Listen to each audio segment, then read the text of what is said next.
It's uses and care of inhalation equipment. ठीक है, first of all हम लोग जानेंगे टेबल ऑफ कंटेंट्स इसके।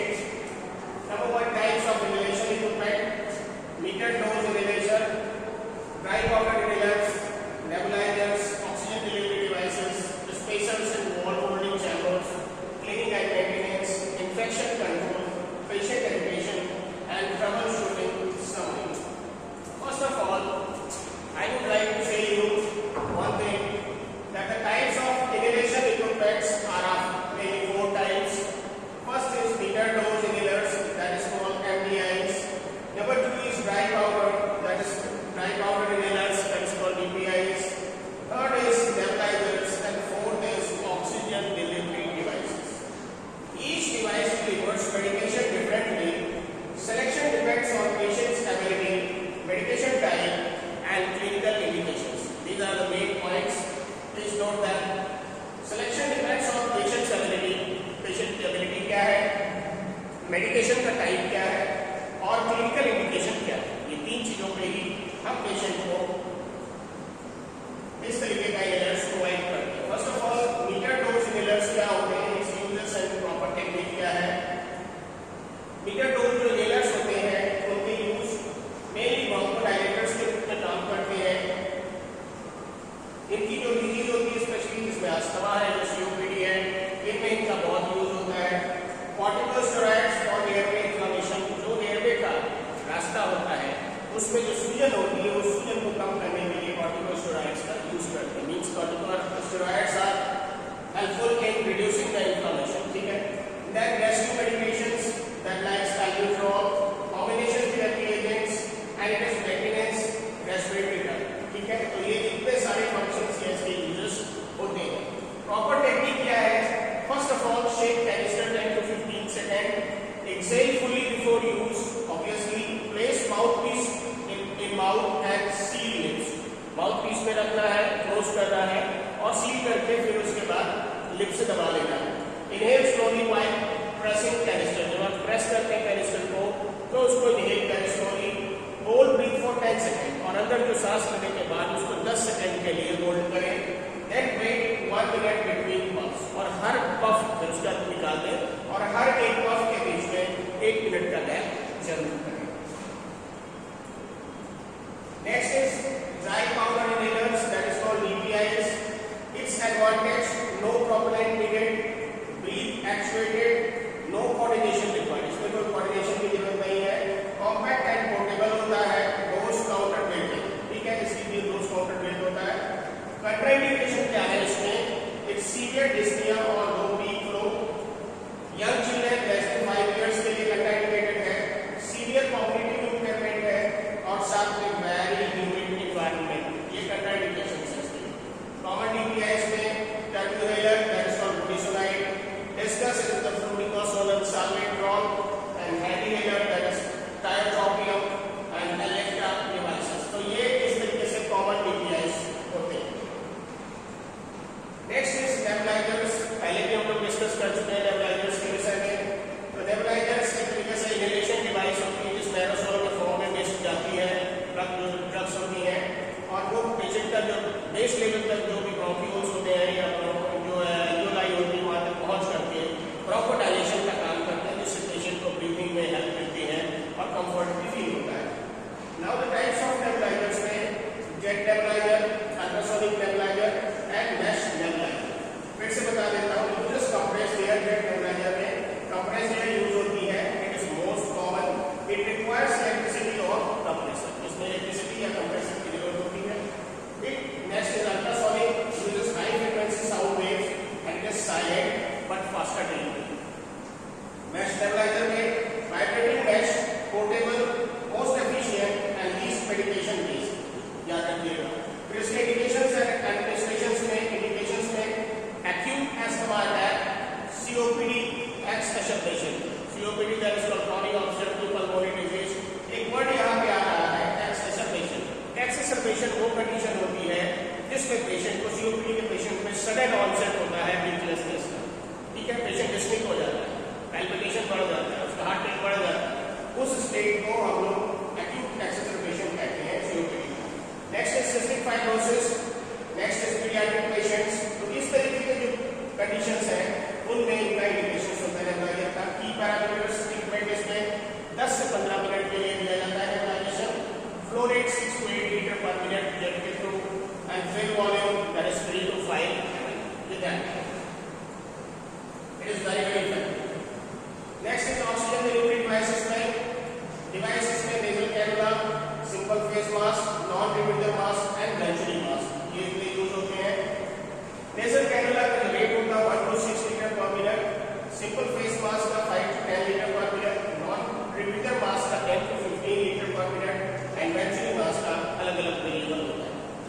इसमें जो nasal cannula में FiO2 यूज होती है that is fractional inspired oxygen that is 24 to 44%, simple face mask में 35 to 50%, non-rebreather मास्क में 60 to 90% एंड venturi मास्क से 24 to 50%, but it is precise. Precise means इतना जितना मेंशन किया गया है उतना फिक्स उसको डोज जाता ही जाता है oxygen. Next is clinical notes में nasal cannula comfortable and it is having low oxygen need, कम ऑक्सीजन की नीड होती है। सिंपल फेस मास्क होता है वो मॉडरेट हाइपोक्सीमिया में यूज होता है। नॉन-rebreather मास्क होता है जिसमें हाई FiO2 की नीड होती है। उन पेशेंट्स को जिनको ऑक्सीजन कंसंट्रेशन ज्यादा मात्रा में जरूरत होता है उनके लिए हम नॉन-rebreather मास्क यूज करते हैं। साथ में रिजर्वॉयर बैग अगर होता है तो बहुत ही अच्छा कंट्रोल मोड में ऑक्सीजन जाती है percentage. Next is venturi mask, it is used in COPD patients और इट इज एडजस्टेबल। ध्यान रखें। Next is spacers and wall holding chambers. What is a spacer? A spacer is a hollow tube that attached on an MDI holding the aerosol cloud to allow slower, deeper inhalation, improving drug delivery to the lungs by up to 50%. तो एक तरीके से ये hollow tube होती है जो attach होती है MDI से, जो aerosol का क्लाउड बना के अलाउ करती है अंदर की तरफ जाने के लिए डीपर इनहेलेशन के। ठीक है, तो इससे क्या होता है ड्रग डिलीवरी में हेल्प मिलती है और लगभग 50% का जो मात्रा है वो लंग्स तक पहुंचाती है। Who should use one? इसको कौन यूज करे? चिल्ड्रन है, एल्डरली पेशेंट्स है, those with poor coordination, high dose or ICS users, and anyone who has difficulty with MDI, तो मीटर डोज इनहेलर्स होते हैं, अगर उनको लेने में दिक्कत है तो उनको स्पेसर्स या वॉल होल्डिंग चैम्बर्स के रिलेशन में जो देना चाहिए। Next is wall holding chamber, a type of spacer with a one-way wall that prevents exhalation back into device। ये वापस नहीं आने देता है, वन साइड होता है। Ensures medication is not lost, इसकी वजह से मेडिकेशन लॉस नहीं होती है बिटवीन एक्चुएशन एंड इनहेलेशन। आने जाने की स्थिति में जाने का है, आने का नहीं, तो जिससे क्या मैक्सिमम जितनी डोज जाती है वो इफेक्टिव वहाँ पे अवेलेबल होती है। Next is types available, large volume spacer जिसमें एडल्ट्स है, स्मॉल वॉल्यूम चैम्बर्स है, मास स्पेसर्स है। मास स्पेसर जो इन्फेंट्स और टॉडलर्स के लिए होते हैं, डबल साइज इसके कोलैप्सिबल स्पेसर्स होते हैं। Choose based on patients age and patient के एज और नीड के अकॉर्डिंग इसको चूज किया जाता है। Next is cleaning and maintenance में MDI केयर के लिए रिमूव कैनिस्टर या लेस प्लास्टिक एक्चुएटर, डीक्लीन, air dry completely before reassembly से पहले इसको एयर ड्राई कर लें। Then replace cap after each use and check dose counter level. ये भी चीजें नेबुलाइजर के में this assemble after each use, हर यूज के बाद उसको रीअसेंबल करके अलग कर दें। Rinse with sterile and distil water, पानी से या डिस्टिल वाटर से धुले, स्टेराइल वाटर से। Air dry on clean cloth से उसको सुखा लें and disinfect daily in vinegar solution, और 1 से 1:3 के रेशियो में विनेगर सॉल्यूशन में इसको डिसइंफेक्ट डालें। Third is spacer care. Spacer care में वॉश वीकली इन वार्म सोपी वाटर, डू नॉट रब इंटीरियर ड्राई, अंदर के हिस्से को नहीं रब करना है, एयर ड्राई होगी, अंदर के हिस्से को हवा से सुखाएं। Static soap in detergent and don't rinse, तो इसमें स्टैटिक करें सोप इन डिटर्जेंट बट उसको रिंस नहीं करना है। रिप्लेस एवरी 6 to 12 मंथ, हर 6 से 12 महीने में इसको स्पेसर को रिप्लेस करें। नेक्स्ट इज ऑक्सीजन डिवाइसेस में replace nasal cannula every 2 to 4 weeks, हर 2 से 4 हफ्ते में नेजल कैनुला चेंज कर दें। क्लीन ह्यूमिडिफायर्स डेली, ह्यूमिडिफायर को डेली क्लीन करें। Inspect tubing for Kings cracks weekly, ये चेक करें कि ट्यूबिंग कहीं क्रैक तो नहीं है, कोई किंग तो नहीं, ठीक है। Store away from heat and flames, और जितनी भी गर्म जगह है या कोई फ्लेम्स है वहाँ पे हीट के जगह से उसको दूर रखें।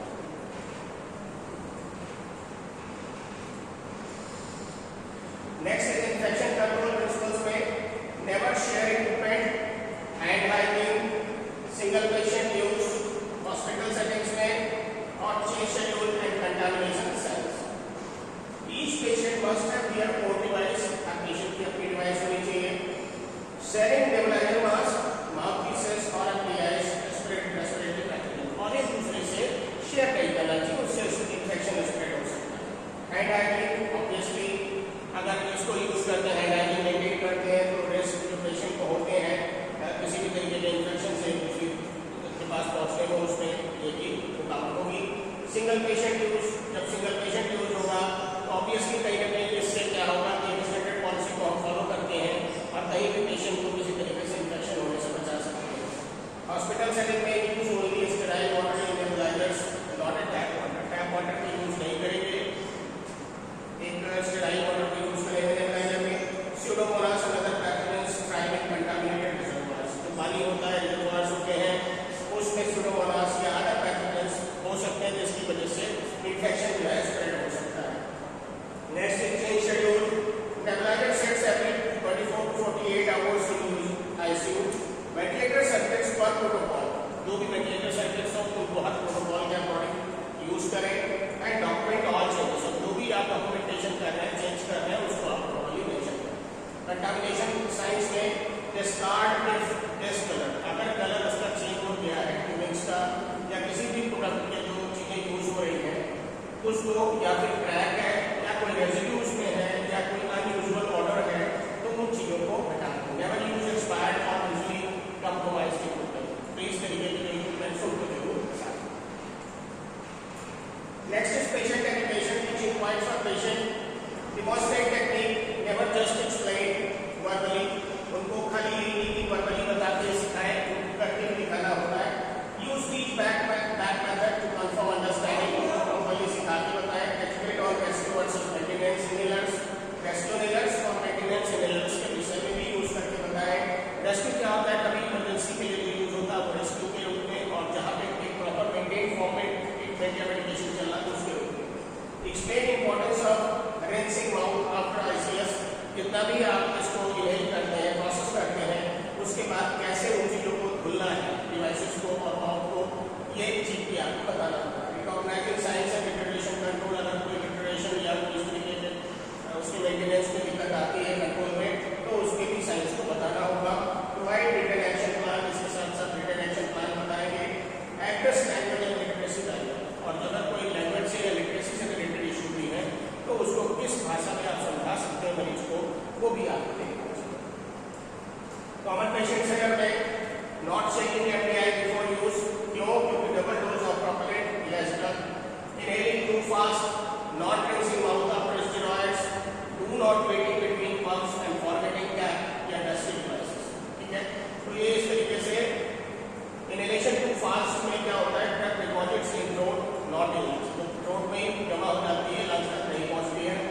Not rinsing mouth after steroid, अगर हम पेशेंट जो है वो ड्रग लेने के बाद इनहेलेशन लेने के बाद अगर पेशेंट जो है रिंस नहीं करता, खुला नहीं करता है तो उसको ओरल फ्लश या कैंडिडियासिस हो सकता है स्टेरॉइड के कारण से।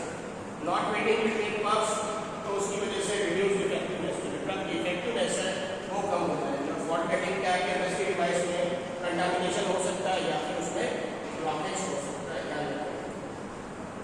Next is trouble shooting common issues, FDI not spraying, canister empty, check dose counter, plug actuator, soaking warm water, frozen propellant, bomb in hand. तीनों कंडीशन के लिए तीन तरीके के मैनेजमेंट है। कैनिस्टर अगर खाली है तो उसकी डोज को चेक डोज काउंटर, ठीक है, डोज का जो काउंटर उसको चेक करें। प्लॉग एक्चुएटर अगर है तो सोकिंग वार्म वाटर, गर्म पानी में उसको सोक करें। एंड फ्रोजन प्रोपेलेंट में बॉम्ब इन हैंड, ठीक है। In this from nebuliser, check all connections are tight, ensure fake volume is more than 3 ml, replace T-piece or mouthpiece and check the pressure is functional। तो ये चीजें इसके साथ अगर miss करना है नो मिस फ्रॉम नेबुलाइजर तो ये प्रोसेस करें। Next is breathing difficulty during treatment, जब उस ट्रीटमेंट को दे रहे हैं पेशेंट को तो उस समय कोई ब्रीदिंग डिफिकल्टी क्या हो रही है, तो अगर ब्रीदिंग डिफिकल्टी हो रही है तो स्टॉप ट्रीटमेंट इमीडिएटली, ट्रीटमेंट को तुरंत रोक दें। Assess patient respiratory status, patient का जो रेस्पिरेटरी स्टेटस है उसको असेस करें properly. Notify physician if distress persist, अगर डिस्ट्रेस परसिस्ट करा, सांस फूल रही मरीज की, तो फिर फिजिशियन को इमीडिएट इन्फॉर्म करें। एंड डॉक्यूमेंट एडवर्स रिएक्शन, उसके अलावा कोई अगर एडवर्स रिएक्शन हो रही है तो फिर उसको डॉक्यूमेंटेशन भी करें और उसके अकॉर्डिंग आगे जो भी इंडिकेटेड है उसको करें। Next is medication rescue oblique leaking, verify fill volume is correct, check करें कि कहीं वॉल्यूम प्रॉपर भरा है कि नहीं। Check for cracks in nebulizer cup, जो नेबुलाइजर कप है जिसमें मेडिसिन भरी गई है वो कहीं क्रैक तो नहीं है। Ensure proper assembly, proper fit है कि नहीं है। रिप्लेस किट इफ डैमेज, अगर किट डैमेज है तो उसको रिप्लेस करें। तो इस तरीके से जो ट्रबल शूटिंग है कॉमन इश्यूज उनको इस तरीके से आप मैनेज करेंगे, जिसमें MDI not a spraying, no miss from nebulizer, breathing difficulty और मेडिकेशन डिस्टर्ब। ठीक है, now finally key takeaways, selection the right device, match device with patient ability, age and clinical indications, that should be remained, हमेशा याद रखिएगा। Remember, teach correct technique, demonstrate, have patient teach back and document education, ठीक है। Next is clean regularly, each device has a specific cleaning protocols, follow them strictly, strictly उनको follow करना है। Never share it with